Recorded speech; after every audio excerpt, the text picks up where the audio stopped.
Heidi hi, and welcome to the Dash News podcast. This is episode 96.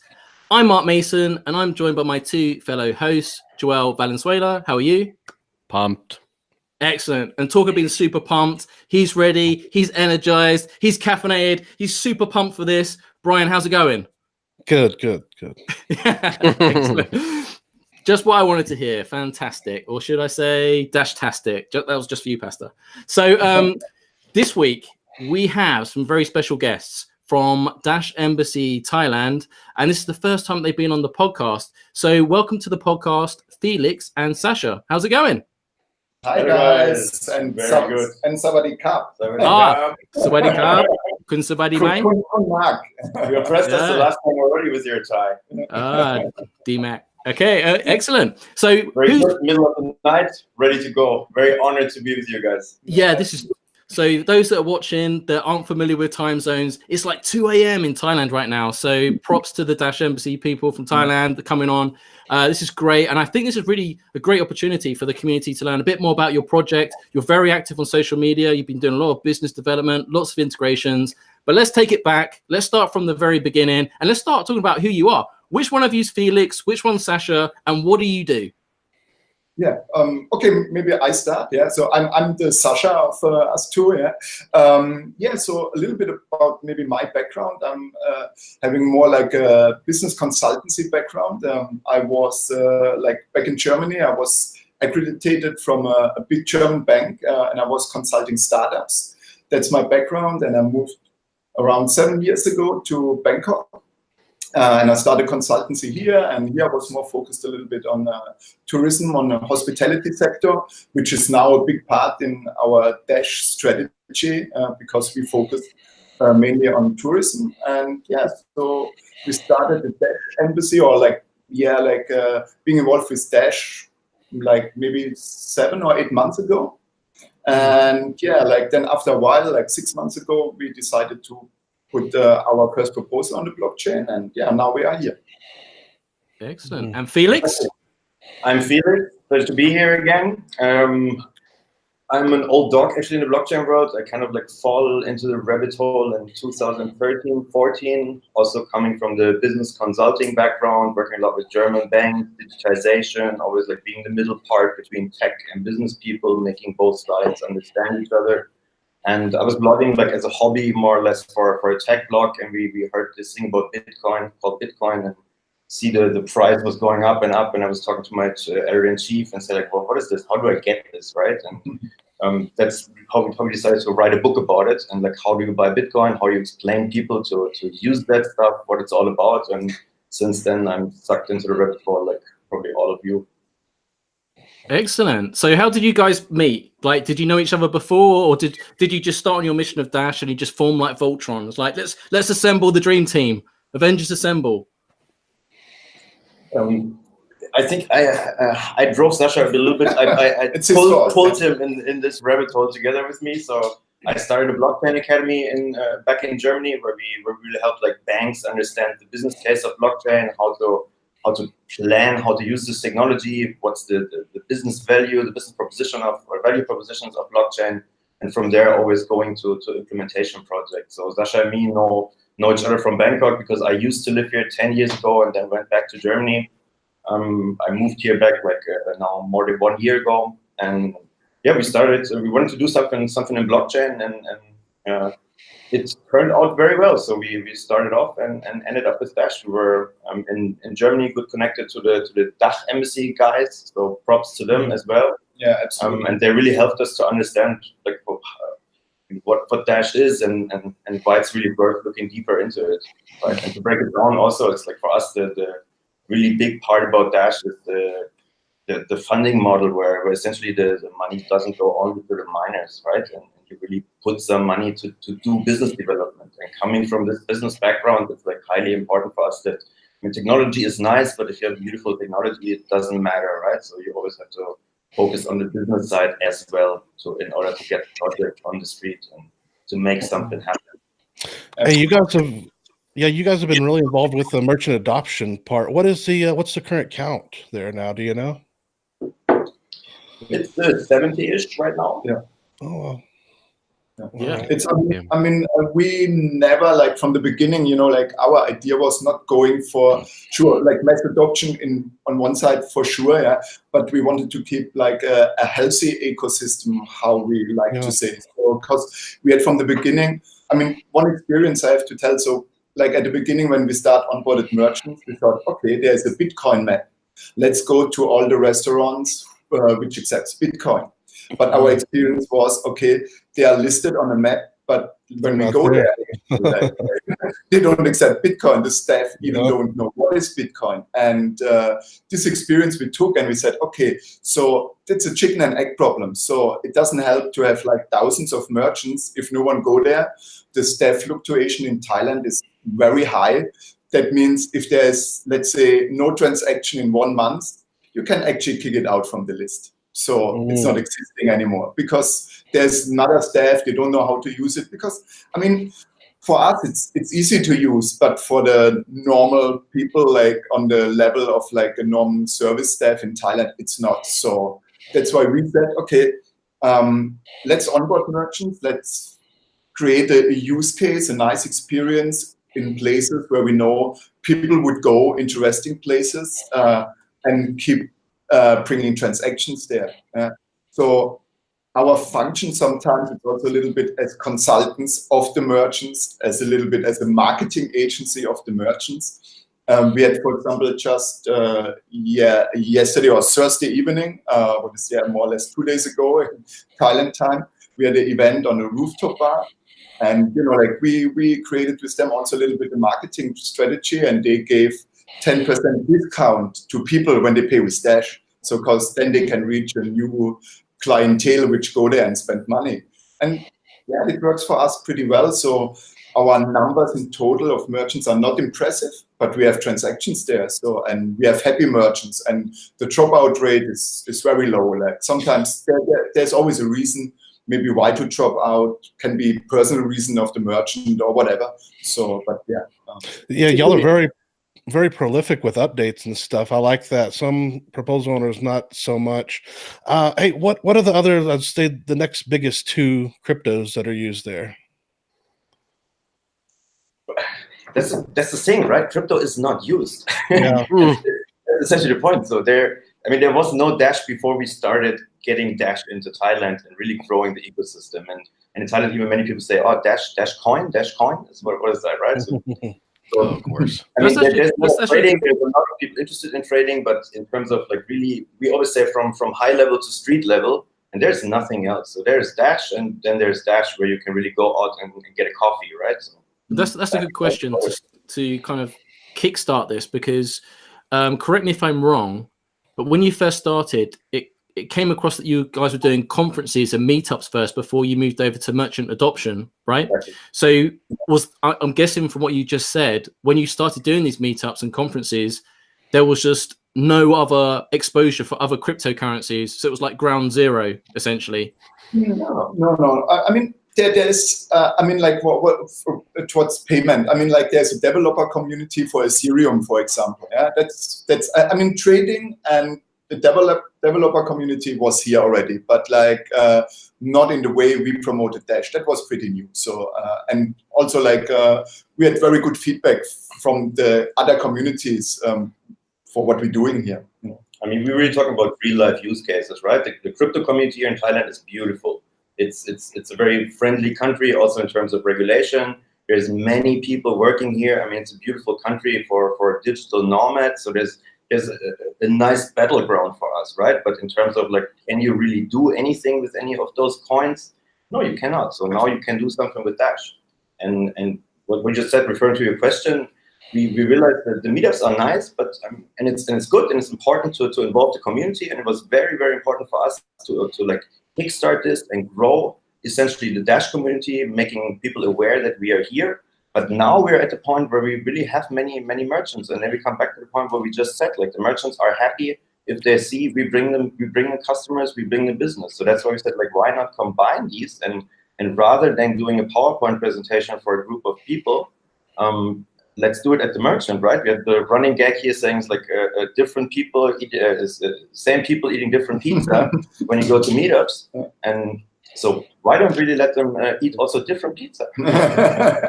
Yeah, would y'all say the majority of the merchants are food type stuff? Yeah, we are very much.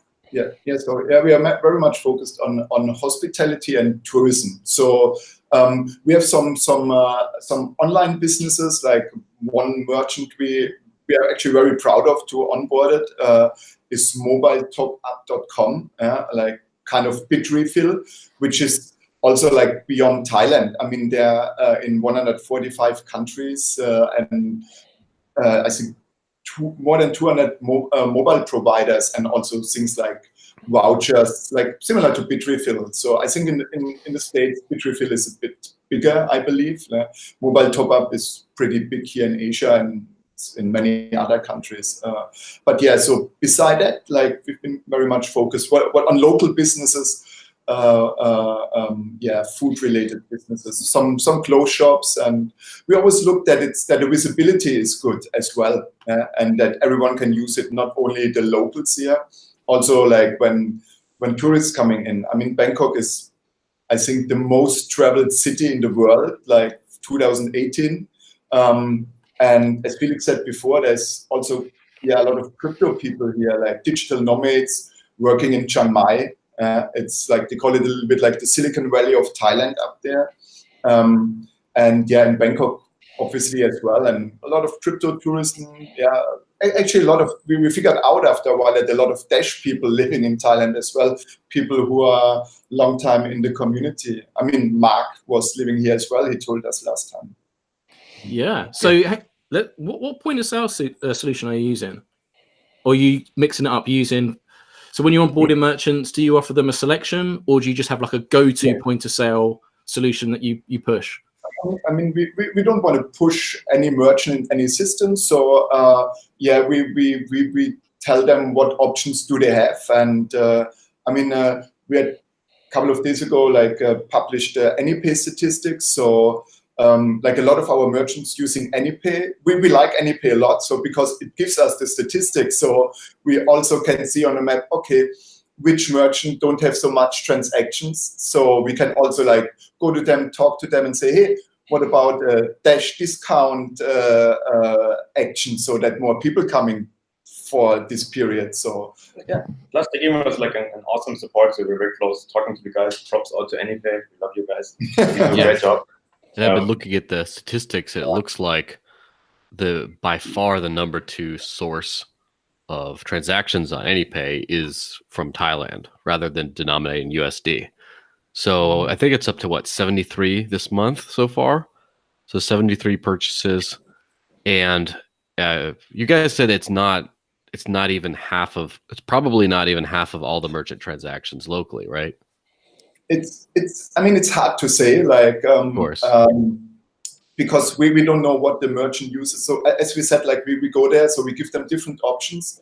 And even we figured out if they choose AnyPay, sometimes if the owner of the business is in the shop, he just uses his wallet. Any reason for that, do you know? Tax reasons? Straight in the pocket. No, we would never do that. No, like our merchants would never do that. Okay, your secret's safe with me.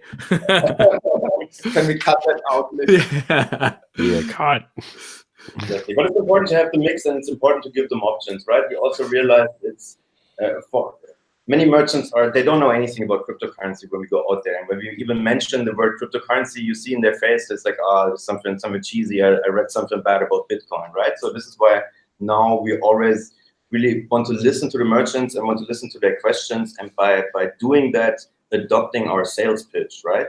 So what we do now many times is really going out and say, you know what, we sell a payment solution, and we offer this payment solution in a way that you don't even have to care about crypto, right? So for example, we can connect the AnyPay system directly to the exchange, which instant or like after a couple of minutes at least converts that back into Thai baht. So we can give them the choice to have Thai baht on their bank account when people pay with Dash.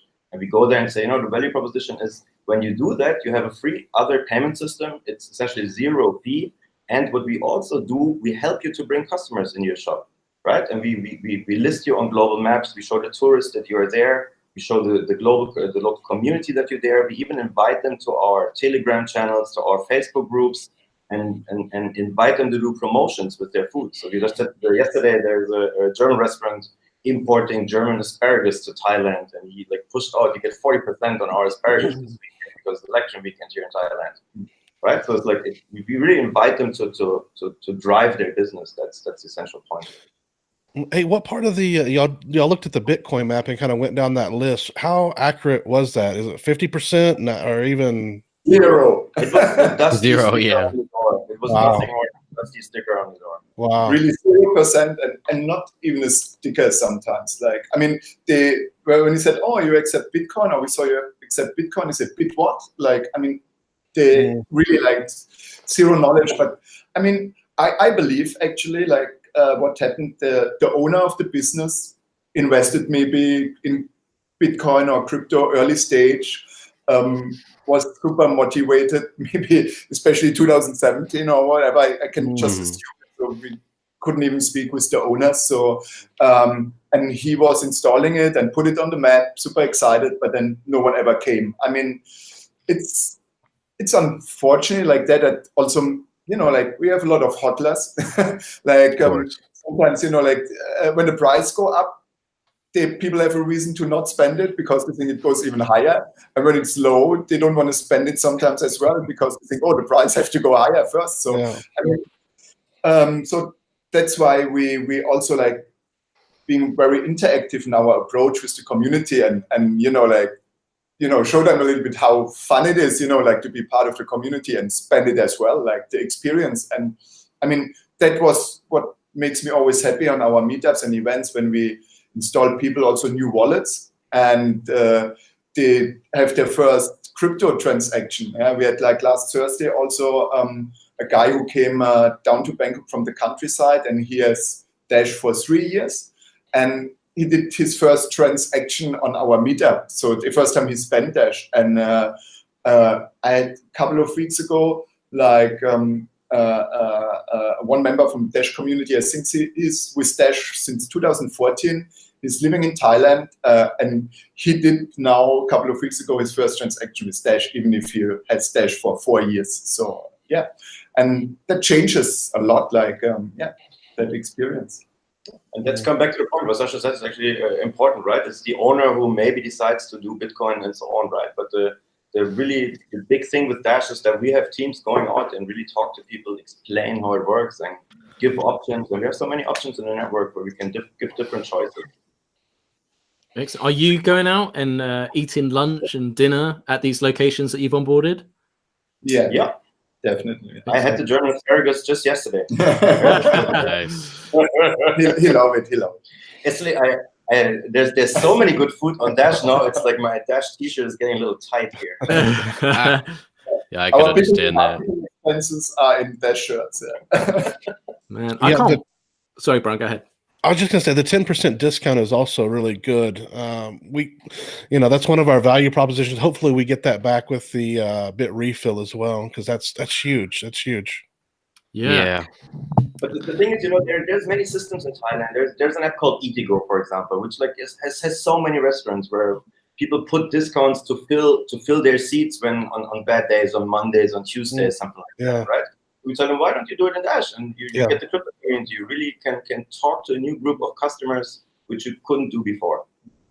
I mean, we had that discussion with Bitrefill internally and about, like supporting their discounts. And I mean, Bitrefill is a different business. Yeah, like I guess I'm not into that business so much, but I believe like the margins are not so high. Yeah. So maybe there we have to support somehow once in a while. But in hospitality, the lucky thing is like the margins are pretty high. Yeah. So and actually like the merchants are used to give discounts. Happy hours, we all know that. Yeah. So there's no need also like that we take money from the treasury to support that merchants with their discounts. They do it out of their own pocket. So. And so it's not always about discount. So it's like a two-way, full-rounded positive feedback loop, because you get offering a discount to consumers, but also the merchants especially, you know, they're not just saving money in payment processor fees, but if they're using a solution like AnyPay, they're getting dashback as well, not just for the consumer, but the merchant as well for every transaction. So each group is incentivized to use Dash. My question is that are you explaining like the dashback process of AnyPay to these merchants as part of your pitch to onboard merchants? Yeah, of course. We have different angles. I mean, one is to say, there's a dashback. The other one is to say, there's a different payment solution with way higher fees. If you deliver food with like one of these food delivery apps, they charge you 30%. And wow, I mean, that's an easy sell then if you have them, because everybody understands that, and everybody's like, it's really painful for every restaurant to give 30%. Yeah, and Thailand's normally quite a cash-heavy society. You know, they like to do their transactions in cash, right? But then keeping in mind, I lived in Thailand like nearly close to 10 years ago. So times may have changed. I know the taxi system has, right? So in terms of people using apps and stuff, where before it was like, yo, taxi. So like now things are changing. But is it still very, very cash-heavy, cash-centric? I was working in the banking industry in Germany, and I can say that's very similar to the US. It's like very card focused, very cash focused, and in Germany it's like a horrible experience to pay. Here, if you go to the store, normally you see like 20 stickers on the door, because everybody now has a QR code solution, and that's actually for us really a kickstart as well, to have an easy sales pitch, because the merchants know already what it is, right? So again, we don't talk much about cryptocurrency. We say, no, it's a payment solution here. We give you a QR code. And what we enable you to do is customers come and can pay cryptocurrency. And if you want, Thai baht comes out. If you want, Dash comes out. You know what I'd really love? Being as I lived in Bangkok for 2.5 years, it seems like at some point every day someone's either using the MRT or the BTS SkyTrain. If you guys could work out a way that you could buy a season ticket or your daily ticket, paying with Dash, that's everyday payments, you would be onto a winner. Of course, the taxis is another avenue, but being in a city with millions of people, you'd be onto a jackpot. Yeah, that would be fantastic. Just skip the feasibility study and go right into it. Oh god! Oh no! We are on it. We are on it. Excellent. We can't reveal that much at this point, but I hope we can tell you next podcast. I hope we can tell that story. Yeah, because it's an interesting system, because things may have changed themselves there, but I lived in Saladang for the most part, and on the SkyTrain there, obviously they had the machines at that stage where you could put cash in to get a ticket, but they still had like counters at every station where they would have someone there with the till where you could pay in cash as well to get your ticket, for like tourists and stuff as well, asking questions. Has it all gone machine based now, or have they still got people working at the tills and issuing tickets? Still. Yeah, it's a mix. It's a quite horrible user experience, to be honest. Like, because at the BTS, for example,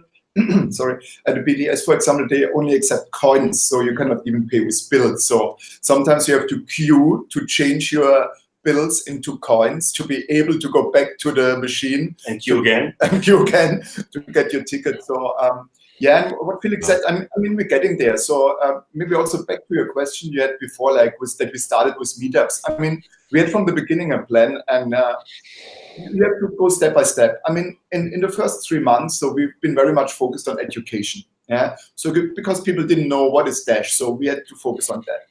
Then next step was setting up like that healthy ecosystem we talked before about. Yeah. So the next step was like getting partnerships in place, like Winston Pay, for example, which like we posted just recently, like, and revealed like our MOU we signed with them, etc. So, and with that tools, then we can go now out and go the next step. Yeah. So I mean, the big players, the big companies, you cannot come and say, yeah, here's a wallet, so you can accept it. So I mean, they need an ecosystem, and they need like an instant transfer to fiat, because they have to pay their staff, and etc. etc. I mean, so that's why we have to build up to get to that point, to get like that big players. And we are totally aware, and we are absolutely motivated to get there. And I'm pretty sure, like, we will get there. I mean, for the big players now, it's a beautiful showcase that we have, right? Because before it's like just, what is that cryptocurrency, or what can you even do with it? Now we can go out and say, you know what, here, look, there's our merchant system. let's have our business meeting at one of these stores and have a dinner, and we talk how we can do a partnership. So that's a beautiful use case, and that's essentially what really you need. You need to bring like many pieces in place, because payment is a complex thing, and you have to bring all these pieces in place in order to approach bigger players. And I feel now we're very happy that we did that in the last month, and now are in a situation where suddenly these people talk to us, and we are really like, can provide them solutions. What about accessibility though? Because that's the really big part of this. How easy is it for the people of Thailand to actually get access to Dash? Is there many exchanges? Because that's the big piece of the puzzle. If they can't access Dash and get hold of it, how are they meant to spend it at the merchants?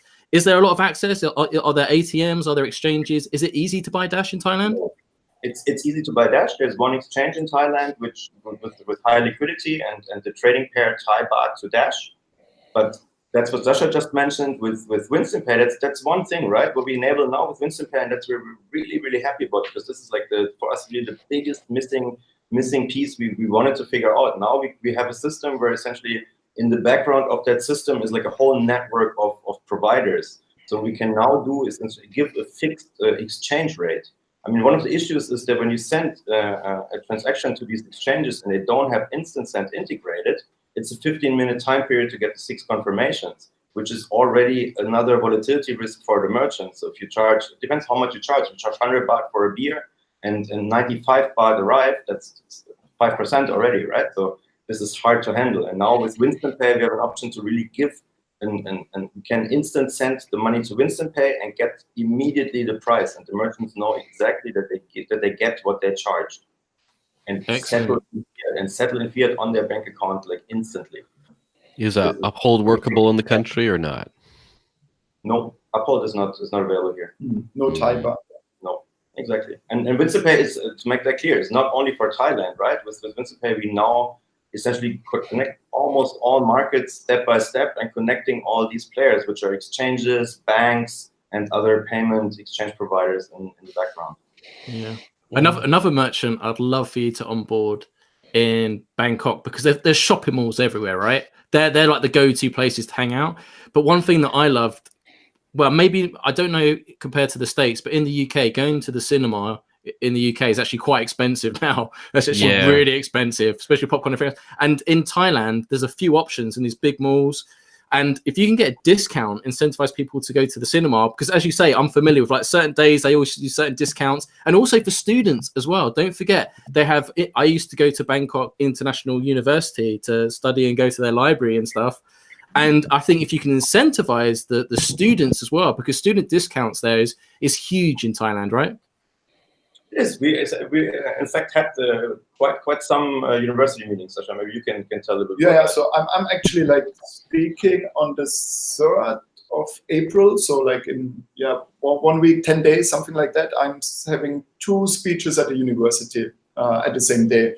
So and also one other ambassador of us, his name is Gavin. So like he's Thai, and he was also speaking at the university. I was also speaking at the school and stuff like that. So because we believe like that's the or maybe also back like to the meetups. I mean, when you do usually like crypto meetups, if it's Dash or whatever, you have like the crypto people. So what we actually also did is like really reaching out to other target groups, like university students, like went to schools, went to entrepreneur conferences, like to get different people into our world. So because we believe that's very important.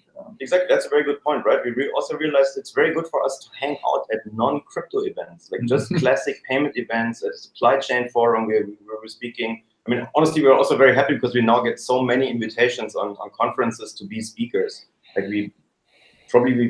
that's what we really want. Like we want to give a value proposition there. And what we do now with the conferences as well, and say, you know what, we're Dash. We can help you to promote your conference a little bit. We can even help you to sell tickets in Dash. What we did with the big Beyond Blocks conference here in Bangkok, and help you promote, give a discount on Dash. We help you to sell the tickets. We shoot it out on our social media channels, and in exchange, like give us a keynote speech, put us on the panels, like put us on the posters. So make us a marketing partner. And these are like partnerships we can like really like negotiate without like having this like, hey, you have to pay us 100K for being part of our conference.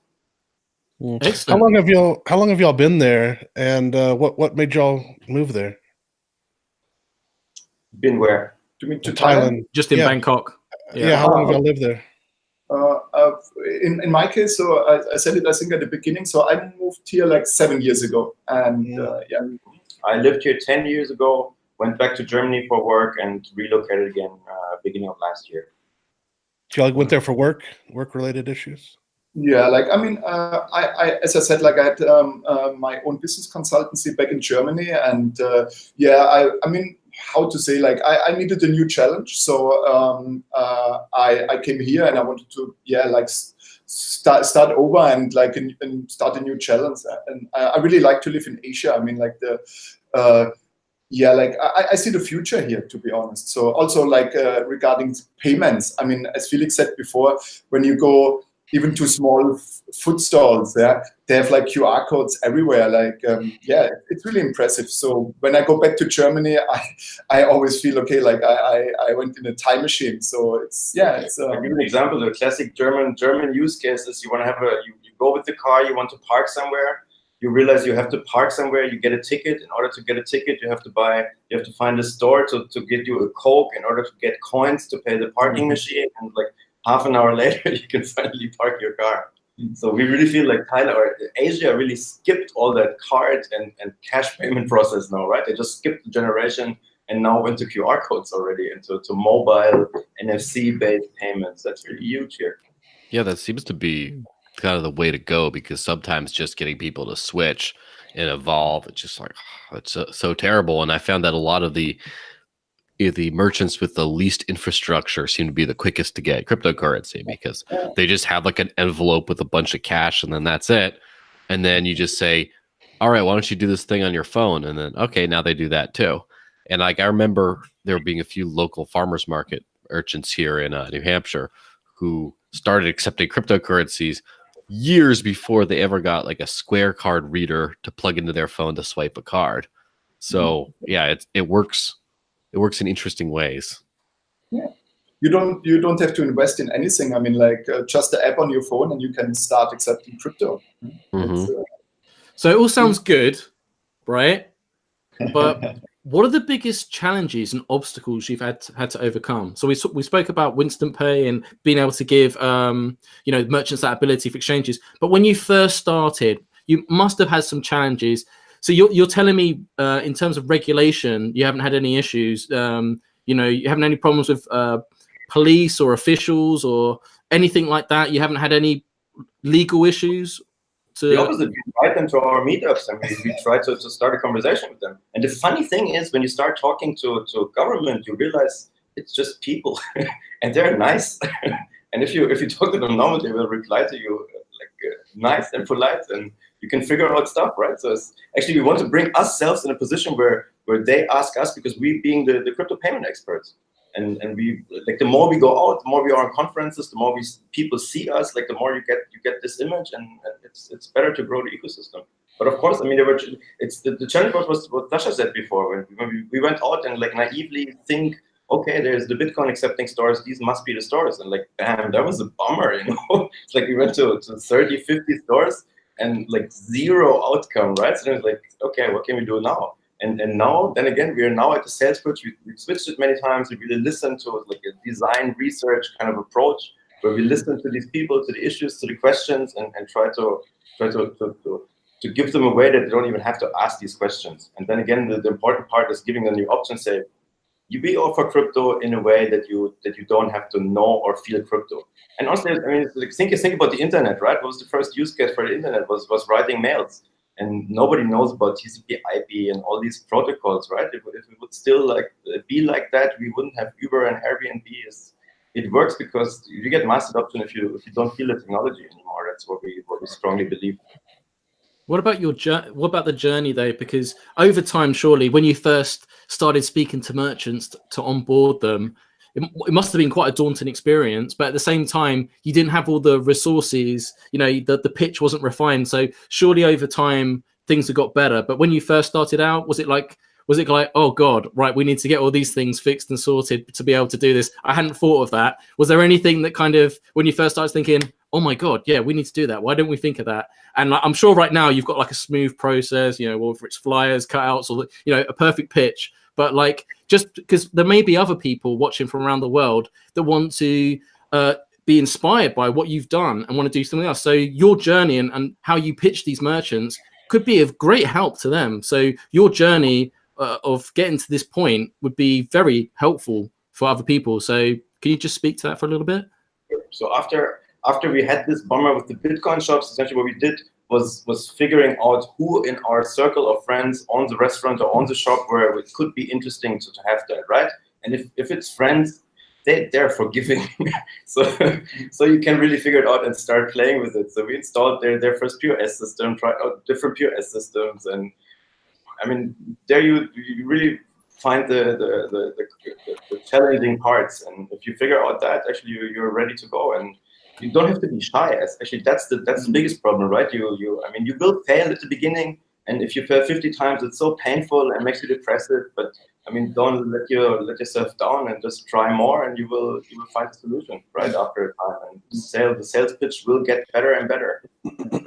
Do you feel you have do you feel you have the resources and support that you need in order to do your job? If you had a wish list of things that could be provided to you to help things better, not just financial, but I know recently we've got like a BizDev connectory with Core and other community leaders around the world. But in terms of like, if you could have a wish list of things that you think would be of great asset to you or great help and help you improve your performance and fine tune things even further, do you have anything that you would like to see more of in terms of anything to, or maybe just consistency, confluence? I think Ezra from Das Embassy DAC in Germany is often talking about the importance of having materials, and I always believe in like a standardized approach. So we're all singing from the same hymn sheet, we're all saying the same thing, we're consistent. So I don't know, is that of interest to you, and do you agree in the importance of doing that as well? There's different levels, I mean, of course, Dash should be consistent in a way that when you have the Dash sales pitch, it should look more or less the same around the world. Of course, that's kind of the colors and the logo and all that, right? But we strongly believe that really you have to figure out your own market. You have to figure out the players, and I mean, honestly, the big competition is these big players out there: LinePay, Alipay. It would be like the equivalent to PayPal in the States and in Europe. Apple Pay. And I mean, these are the big players. And the problem with that is that they have a lot of money, right? They have way more money. I mean, we have a lot of money. We create a lot of money, and it's awesome, right? But compared to in the big scale of things, it's not that much, right? So you have to figure out your market, and you have to figure out how you can survive with or next to them and give value propositions to the merchant. And then that always comes back to the point: bring them value, bring them customers, show them that you can create business for them. Yeah, y'all have got a lot of merchants. What is y'all's strategy for getting actual users and people out to go to those merchants? I mean, one big part I would say, like, and that is our events. Like when we do events, like we really talk one-on-one to the people, like install them wallets, and like also like like give them a little test dash to play around and stuff like that, and really like giving them the support. Also like getting a exchange account and stuff like that. So I mean, before Mark asked already, how easy is it to get Dash? And I mean, that's always something what I say. Like, I mean, we are crypto people, so like for us, okay, it's easy, yeah. But I think for normal people, like even like orientate on an exchange website, like it's not easy, yeah. So, and we're really taking the time, like and like explaining people, like teaching people on events, like how to use all the tools, yeah. And yeah, and probably you also have to go back and forth, right, between I mean, it's a chicken and egg problem. You need merchants and you need users, right? So if you don't have merchants, and we didn't have merchants, of course, this is what we had to do before. But now that we have them, of course, we always have to change a little bit. Like now we slow down a little bit on the merchant side, and we push a little bit this event side. So there's just like crypto lunches, events, daily like parties. We had like some nice techno parties. There's just many things you can do in order to like give fun to people and make it like a nice experience. What is the attendance like at these events? What kind of numbers y'all getting? I mean, it can be. It depends a little bit on the event. Like, I mean, the highest number we had so far was like Friday 1 week ago. Like we had like, that was really like a party. I think like we had 300 or 400 people attending to that nightlife event. I mean, to be honest, like not everyone came only for crypto, but I mean, like Dash was big there. People could pay with Dash, and yeah, and sometimes we have like more like niche educational events where we have only maybe around 20 people. It really depends, yeah. But everything in between, and we try to change around to keep it interesting and target really different groups, and that's very interesting. So it's really like actually every event we have somehow new people coming, and that's really great. Is there Dash ATMs? Y'all got Dash ATMs there or no? No. No. I mean, at the moment, like the only way to the question from Mark from earlier, like the only way is at the moment over exchange. And I mean, yeah, it's easy for us, yeah, but like, yeah, we're still waiting for the ATMs. I mean, maybe also like back to the regulations, as we said before, the regulations are very friendly here. They started like 2 royal decrees, like one from the Revenue Department and one from the SEC, March 2018. But I mean, the licensing process takes time. And back then we had a couple of exchanges, and they could keep on running their operations. Yeah?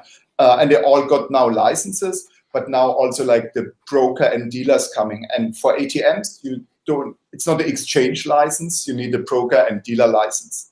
And I mean, they take the process very serious, but also progressive. So, and yeah, we're waiting for the ATMs. So, and also very important is that Thailand is like, again, this tourist hotspot, like always on the top 5, the most visited cities in the world. So it's like the local community, and a very, very big part is people coming in. And we are very happy that, I mean, through Discord channels, if anybody approaches and say, hey, I'm in Bangkok, like we're so happy to take you out and show you around and have a Dash dinner together. And that happens quite a lot. We're actually impressed, blown away how many times that happened already. Are there other Bitcoin ATMs or any crypto ATMs at all? Okay. Or? There's one far away. It's like it was very dirty when we were there last time. I think it was not working anymore. Yeah. I think they had a 10% premium, a 10% premium on the average price. Well, this is a golden opportunity then. I don't think ATMs are the ultimate solution, but they do help with the onboarding process, right? And they do help increase accessibility. So why don't you marry the two together?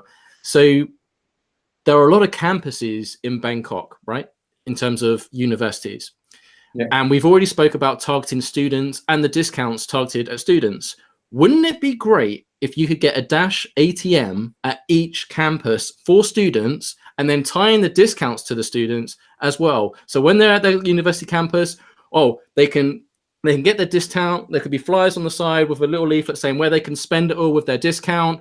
Bish, bash, bosh, Bob's your uncle. Everyone's happy. Everyone's a winner. And if you wanted to be really cheeky, you could kind of get a kickback on it because you could offer different cryptocurrencies, up the fees on those ones, have no fees on Dash. So anyone buying Bitcoin or Litecoin, you profit from, and you put that back into the system. So like, you know, that's just an idea. I think General Bytes ATMs start from about like $3,000. I don't know if it supports the Thai baht though, but I mean, this is just an idea, but that would really help build the ecosystem, incentivize students as well, because they always want to do the cool hip thing.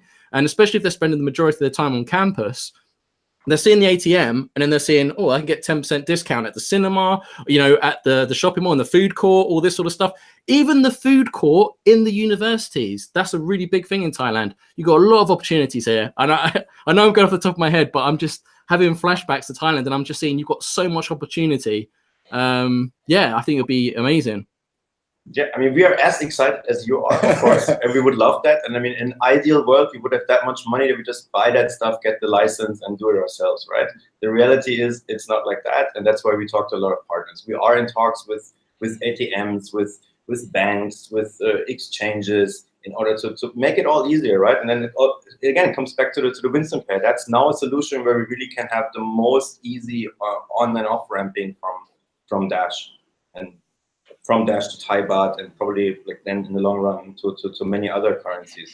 I mean, one other thing is, right, we're not only, like, the more we grow, the smaller the t-shirts get, not only because the food is so good on Dash, but also we get more international players approach us, right? So now we have already good connections to Singapore, to Korea, to Vietnam, to various other markets in Asia. And actually, we really feel like you will not refuse these deals if somebody approaches you. You will try to make it happen. Yeah. Well, And like, especially with the ATMs, like I love hardware. Like I really would like to see that ATMs. But as I said, like, I mean, we had them showcased already in Bangkok, but like, and the people, like our partners, they have it in place, and Dash would be integrated there. Like that's not a question. But they're waiting for the licenses. I mean, that's a process which unfortunately takes time. It's not the missing partnerships. It's not anything else. It's really just the licenses. So and I'm pretty sure, like, if any one of that players get his license, then like that will be really like a next step on the consumer activation side. And on the way, we're really trying to start these talks already, right? Because we know the license process is going to take a while. So now we're putting ourselves in a position where we approach them proactively already and say, you know what, there is a value proposition. And the thing with Dash, and that has to be said as well, is like the instant send feature is just awesome, right? Because you can do things instantly compared to other cryptocurrencies. And that's why we really convinced them to do these deals and to look into the integration part and to talk to the tech teams, talk to the business side of things. Yeah, so I was just checking on Dash Central, and y'all's proposal is a little bit behind there. Do y'all have some kind of contingency plans if it doesn't pass this month, or any places to cut back, or? Yeah, we still hope on the last minute vote. So I mean, we asked ourselves as well a little bit, like, why? Because I mean, like like the comments are okay. I'm not sure if you looked into the comments.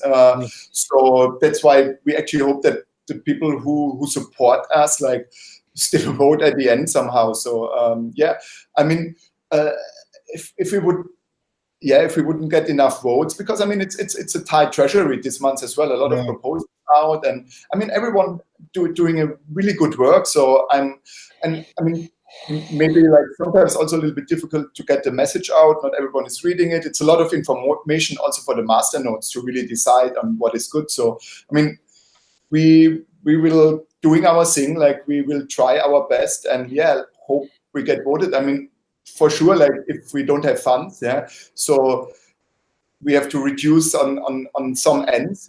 We don't know how we do it. So far we are still motivated that people see our work. And I mean, like as Joel said as well, like at the moment it's over AnyPay, like we are on number 2 with Dash transactions. So I mean, that's just one fact, and we hope that really people see that fact. I mean, that's not our statistic. It's not that we say, hey, we are number 2. It's an AnyPay statistic. And I mean, when I understand the community right, that's actually what we want. So that's why I hope we get the votes at the end. Yeah. How many people's on the team total? At the moment, like we are 6 people. Yeah. And like six main people, to say that. Yeah, I think that's something that we're in an interesting period where there's a lot going on in the governance system. People are still kind of split between Dash Central and Dash Nexus. And then there's a Trust Protector election going on. And then at the end of the month, after this cycle, they're going to flip the spork and then reset the votes. And there's just like a bunch of stuff that people are just, they don't know what they're doing. And of course, it's coming up on spring. And I don't know, some people go places for spring. Woo! And just all that combined with the ecosystem has grown.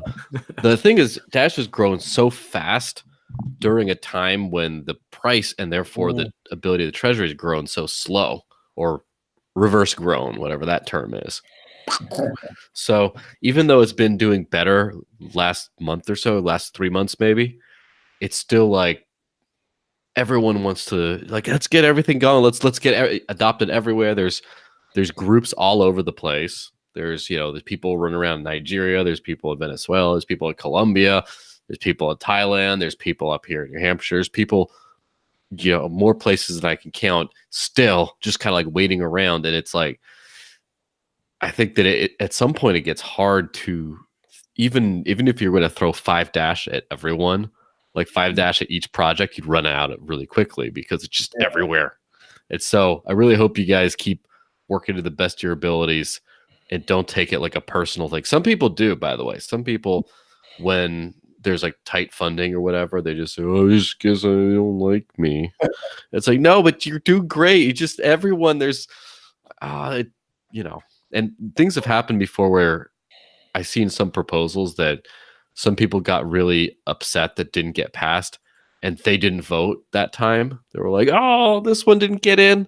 Oh, it's like, well, didn't you vote for it? No, I was, I forgot I was out of town. So I mean, from our perspective, we want to be convincing, and we hope we did that job to all of you community that to see what we do. And I think you have to grow. You have to grow constantly, and some especially the big deals, they take time, right? You will never make a big deal with a corporation, with one of the big exchanges within 3 months. But I mean, the results show that we brought these deals already in place. MRUs are signed. We started integrating instant send, but of course, at the end of the day, everybody has to fill their bridges, and that's why we can only hope for the best of motivation for everybody. And I think Thailand is especially a strategically highly important market. It's awesome to focus on the States, on Latin America. We agree 100%, but we also believe like Asia is a very important market. And then coming back to what we discussed before with the payment system, so here's a really big chance to go into that new kind of payment systems, highly mobile, highly NFC focused, where Dash can bring like very, very big value to these markets. Yeah, there's probably going to be, again, proposals that pass, but there's not going to be the funding for them. There's just so many good proposals. So, yeah. Well, on a positive note, let's flip the script a little bit. If funding wasn't an issue and things just stay as they are now, don't get too overexcited. What's your mission objective? Do you have any targets, or do you just go month by month? Do you have like I see you got a whiteboard in the background. Do you have like a mission goals saying like by the end of 2019, we're going to achieve this, this, and this? Do you have anything like that? These things are in place. One, of course, is the Winston Pay thing we just talked about. The other thing is we're just in talks with a Korean partner to get us on 200,000 debit cards by end of this year and 2 million in 2020. That's the goal. We are in talks, so we have appointments next week with some POS providers. So we hope we get like the 10,000 merchants this year, or a couple of thousand merchants by this year. And again, like we need the time to build our use case and now approach these big players and go into these in talks with bigger corporations. I mean, it sounds maybe now a little bit like, how they come from 70 merchants to 10,000 merchants. But it's also the question with the strategies. I mean, like we have always two levels on strategies. Like one is the long-term perspective, the plan. But sure, like we adjust every month because, there's a big learning. We are in a still very new industry. So, and there are not much experience we can count on. So like we have every month's learning, and we adjust our strategy every month slightly, but we have a long-term plan. And I was talking about it before already. I mean, we started with education, then the small ecosystem, and now we get the partnerships in place. And with that partnerships, because there's on one side is the door-to-door approach, but you cannot do that forever. You cannot speak to a merchant, you want to accept Dash? Okay, then you have another one, tick, and speak to the next one. It takes too long time. So now we're getting the things in place where we can talk to the big players, where you have like with one deal, like maybe 10,000 merchants or 5 or 20, or it depends. Yeah. And this would also be, again, like a moment to switch strategy again, saying now we need user activation because now we have 10,000 merchants. Yeah, so now we spend the Dash there. Let's push users, right? And one thing also we want to mention is some like these conference deals we made. We just made, and that was announced already, a cooperation with Block Live Asia, where I'm going to speak. It's still to be figured out, with Roger Ware on the stage on cryptocurrency mass adoption. So I mean, there's many things where we're really happy. And this conference is in Singapore, right? So this is again like now we already go out of Thailand and already like being invited at these conferences, and we made with them also a nice partnership deal where Dash is the headline sponsor. We get like a message out every day with Dash. We're in the crypto showcase. And again, like I got a keynote speech and a panel discussion with Roger Ware there. I've got a bit of a controversial question. Oh, Jesus. Hang on. Hold on. Keep your hair Hold on. on to your butts. Now, just keeping it real though, is prostitution legal there, or how does that work? Brian, God. Well, they can answer that about Germany first, because not in the UK, but in many European countries, prostitution is seen as legal with certain restrictions and things. But the funny thing is, in Germany it's legal, in Thailand it's illegal. Yeah. Let's say like this, but not only in Thailand, many other countries too. Like, I mean, there's the legal side, the law, and things which are, like people like to look away. Let's say like this. I know it's always like when you hear Thailand, like many people have that in mind. But I mean, Mark, you've been living here. Like, I mean, Bangkok's like any other city. It's metropolitan. It's a real mix. I mean, I used to love going to Chinatown, but now there's just like shopping malls and condo buildings. It's becoming very modernized, right? They're really putting a lot of investment in there right now. So, and as you said earlier, there's lots of Chinese like coming. I mean, they've always been. I mean, like now they're coming in, bringing in the big money, right? So. That's also a very, very interesting point, right? If you focus on like who is actually the crypto users, and that's something which is totally overseen often in the US and in Europe. It's like there's not only one internet, because there's the Chinese internet, there's the Japanese internet, which like we don't understand it, right? But for a fact, there's so many crypto users there. China is crazy in crypto usage. Korea is crazy in crypto usage, and now the biggest group of tourists coming to Thailand are Chinese people, right? So it's highly important for us to give them also value proposition and to enable them to use Dash and to teach them as well. Didn't they recently? One last thing, there's the remittances market, right? So we used to joke about that because like there's always a boyfriend using one of these services and pay like high fees to get money to their girlfriend. So Wow. I mean, it's a beautiful use case. No, Sascha, I won't sponsor you. No, you promised me. Didn't they recently legalize cannabis there? Is that right, in Thailand? Absolutely. Yeah. Okay. Well, that's good. Winston Pay message, by the way, already made it to the US with the Dash and marijuana payments. Yeah.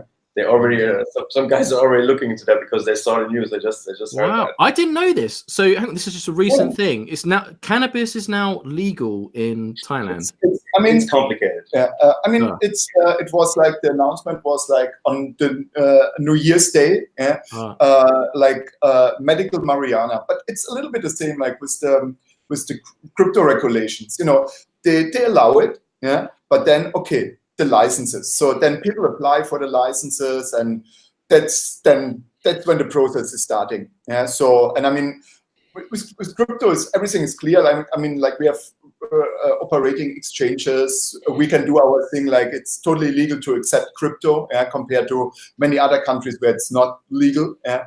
That's not a problem. But with the medical marijuana, I mean, no one is really operating yet. So there's many things to be figured out. But like we see obviously the opportunities. So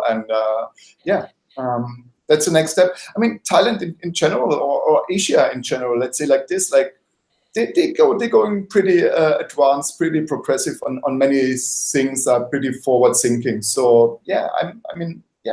So that's where we are very happy, and I think it's very important that Dash is represented somehow in Asia. And as Felix said before, I mean, sure, we are based in Bangkok, and actually I remember that our first idea was actually doing like something like Dash Asia. But when we put our pre-proposal online, the feedback was not so good, and people said, "Oh, start better in one country first." Yeah, but we're reaching out now already. As Felix said, he's speaking on a conference in Singapore. He was speaking last year in Korea.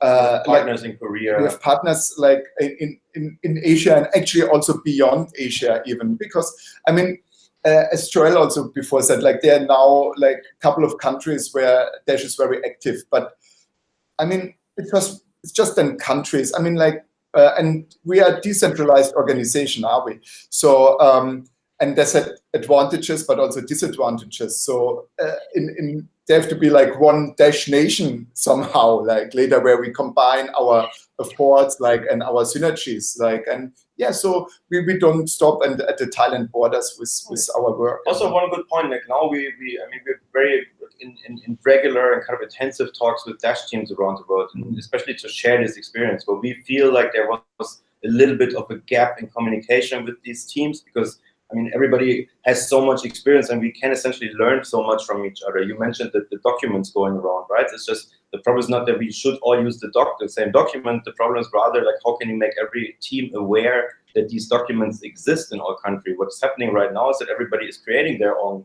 documents because we just don't know each other, right? So it's like we started, now it's not coming from us, but it's like together with all these people, we figured out, hey, we should have regular team calls and like exchange way more than we did before. And what you said before, we cannot grow everywhere, but the more we grow, the more that gets really, really essential. And decentralized organizations, I mean, that you can learn from the corporate world. It's very good to have some kind of references and team calls and to exchange experiences. Yeah, tourism. Just real quick, tourism is big there. How many people speak English in Thailand? Oh, actually, yeah, usually people speak very good English here. So like, yeah, it's actually not a problem. So because I mean, like tourism since the 1960s. Yeah. So, and is it 20% of the economy or something like that? Like 25%. It's tourism. So I mean, it's very important for Thai people to learn English, to find a job, like to do all that things. So and I mean, but we anyway, like as we said before, we are 6 people, and like when we do events, usually at least educational events, we do them bilingual, because like you have both here. You have a really huge expat scene, yeah, expatriates who are living and working here. Like you have the tourists, but you have also like the locals who maybe want to hear it in their own language. So we really try to cover all groups. Yeah, I mean everything is translated as well. And yeah, everything is in Thai. And really, like we do it bilingual. Like really, like I say something, and the Thai ambassador says something. One thing you must do is maintain relations with universities. I know I've been talking about a lot of them before, but what a lot of people what people may not realize is that when I was there, more than 80% went on to go into university studies, which is a lot more than Europe and the UK and elsewhere in the world. And this was still relatively a fairly new thing. So all these students going to university now have this new, bigger expectations of doing, getting better quality jobs. They're really embracing the digital age, entrepreneurship, startups, development. When I was in Thailand, I was studying, but I was doing Cisco networking as well. And they were trying to get up to speed, right? So the reason why I say this, maintain your relations with the universities, because at some point this year, we will have Dash Evolution and DApps as well. And I can see once the libraries are open source and we have more information, it would be great to get Dash Core developers to come and speak and encourage up and coming developers at that university, because they're going to be incentivized. And I won't speak for the US, but I'll speak for the UK. The hunger for knowledge in Bangkok surprised me in itself, let alone Thailand. You'll go to McDonald's and you'll see students, and they'll be in McDonald's and they'll just be working, just all doing their homework. They love to, study, and that, they're doers, right? And their work ethic when it comes to studying, I don't know if it's just that Asian mentality, but they absolutely love it. So I think that will be a prime opportunity, because they like to create solutions.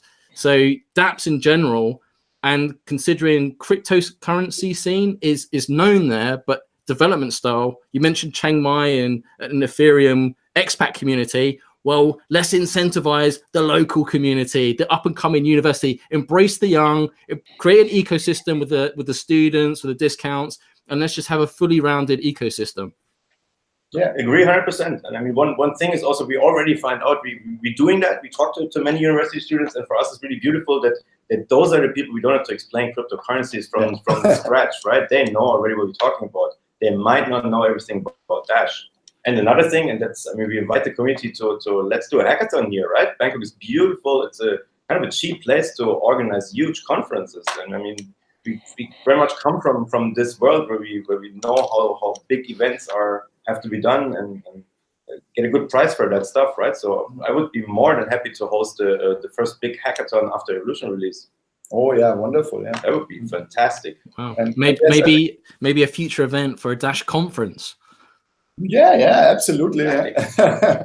And that two things what you said, Mark and Felix. Like, I mean, I'm as I said before, like in 10 days I speak at 2 universities. So like we are in there already, and I was speaking even at the school, and that was a kind of mind blowing. Yeah, I mean, like the 16-year-olds, yeah, they could explain me the blockchain somehow, cryptocurrency. So. And I mean, I went out from that speech at the school, and I was like super motivated, like, because sometimes you have some doubts, like where it's gonna go. But after that, I was like so sure. I mean, like if 16-year-olds can know about cryptocurrencies, can explain like somehow as the blockchain works, then okay, nothing can go wrong. Yeah, and they want the best of the best as well. Eye-opening. Yeah, because I think sometimes people, it's easy to stereotype. I mean, I'm talking to Germans right now, so okay, but I imagine you got your to-do list afterwards because you guys love making lists. But I mean, in general, when it comes, but when it comes to like universities and stuff, people think, oh, they might have some some ideas of what they think their Thai education system's like. Well, in the universities, most of the lecturers are international, like they're expats coming in, so they're trying to get the best of the best to give lectures. That's why I think they've got such a big work ethic, and they really appreciate that. And I think that speaks volumes about the expat community in Thailand itself. Obviously, I'm very pro Dash. If my circumstances were different, I'll be back over there. If Dash goes to the moon, I'm definitely going to buy a condo or something. But is there anything we haven't highlighted that you think we might have missed out on, or anything in your operations? We spoke about conferences, meetups, business development, merchants you've on board. What about barriers? So first off, have you had any negative reactions just from people being like, oh, isn't that scam thing? Or because of the timing of it, oh, isn't that I heard that I knew a guy who bought some and now he's ruined because it all went down. Like, do you have any of that kind of stuff you've had to deal with? We had, and that's why we go out now and say, what, it's a payment solution, and you can choose. Do you want to keep the Dash, or do you want to have Thai baht? And I mean, let's be honest, right? It's a matter of cash flow management for any local business. And if you really need the cash, then I would feel bad if I recommend them to go to a high volatile asset, right? It's not the right choice if you need the cash flow. Mm-hmm. Yeah, and I mean, sure, there are a lot of rumors, especially like here. I had a feeling at the beginning we had to do a lot of education. Felix mentioned it before already, Dash Coin. I mean, there was some scam around like called Dash Coin. And I mean, like, yeah, it sounds similar. So you cannot even be angry about the people like that. There's easy to do misunderstanding. So we had to do a lot of education. And I mean, so like in Thailand, it's also a culture where people like to make a quick buck, like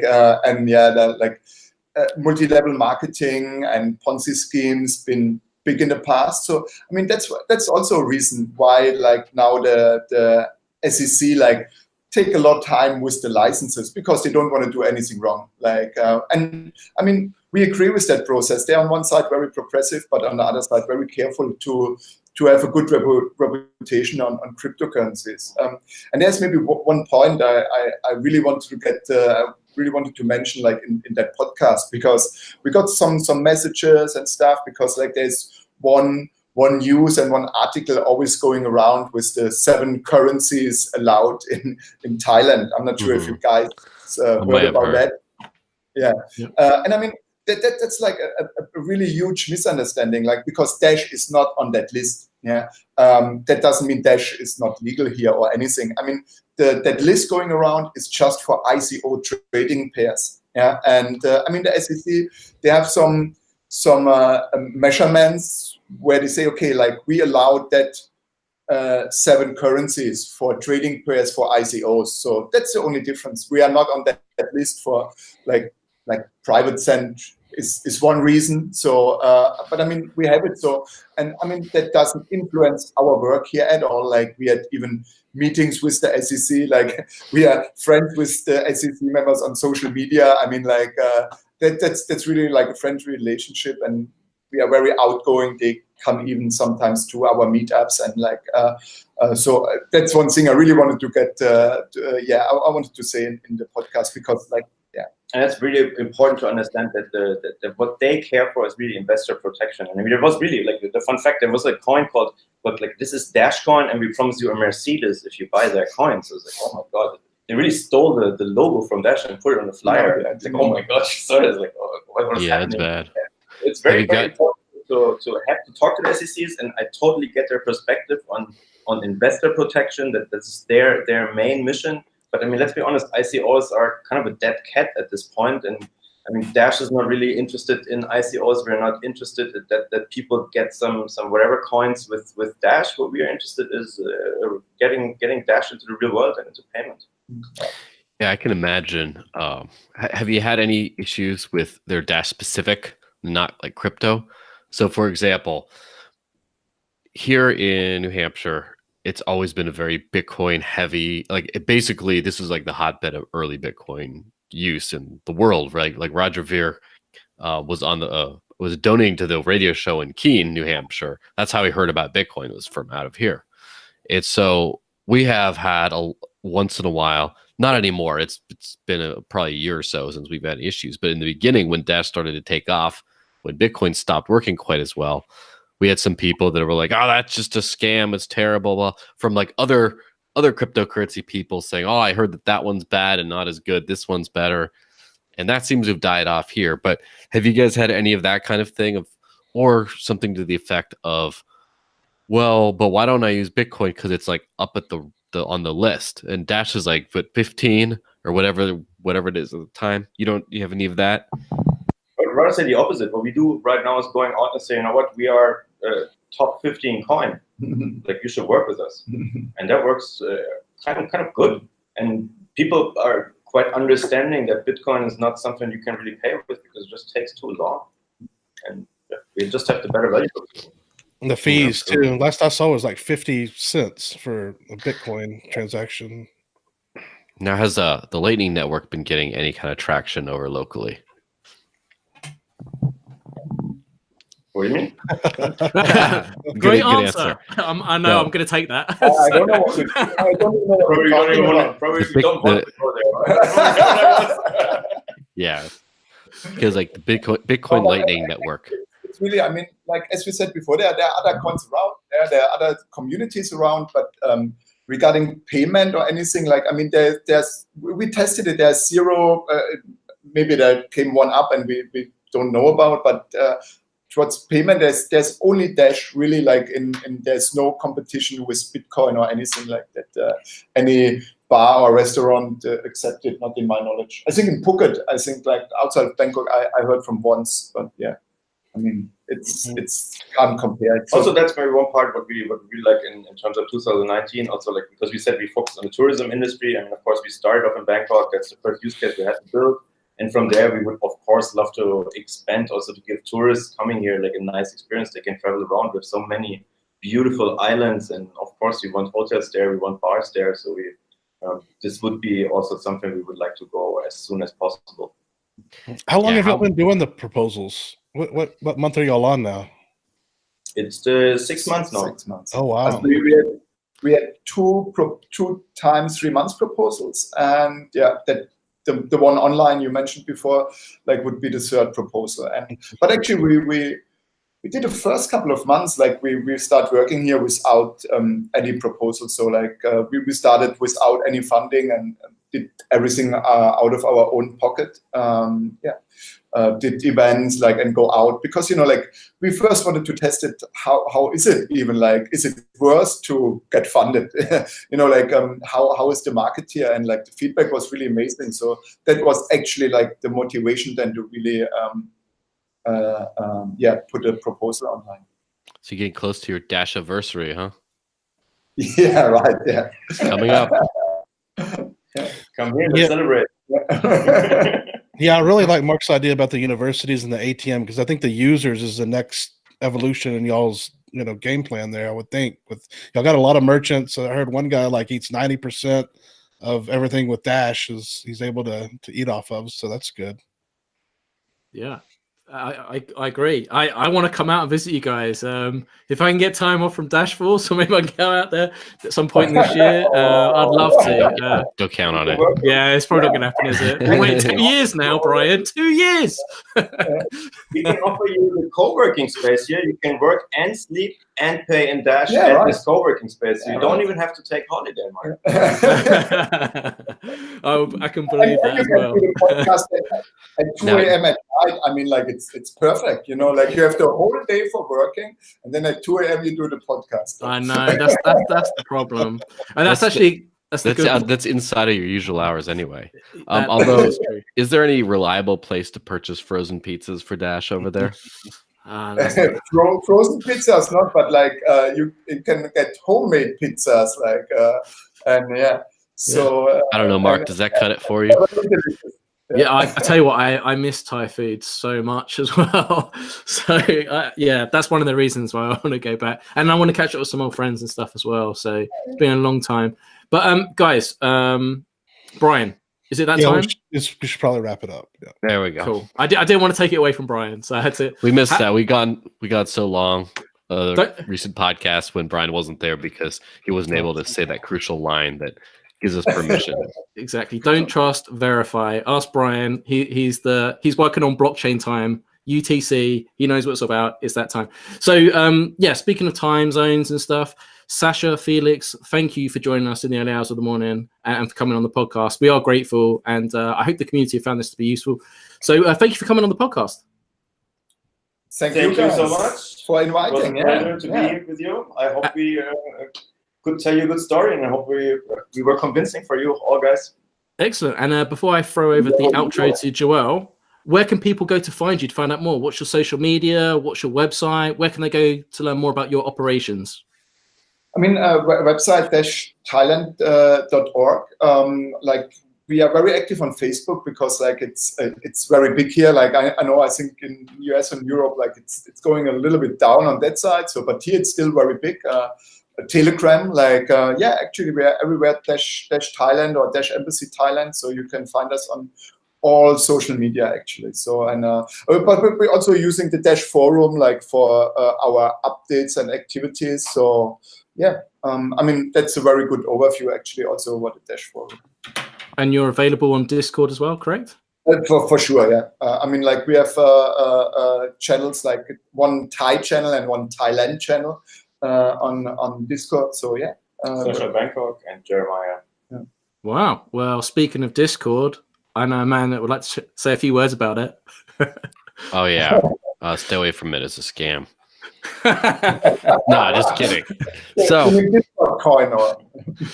So as much as this should be enough video content for anyone for the whole week, if you want to actually participate in something like this, we do something called the after party, which is just like this, 10 people at a time.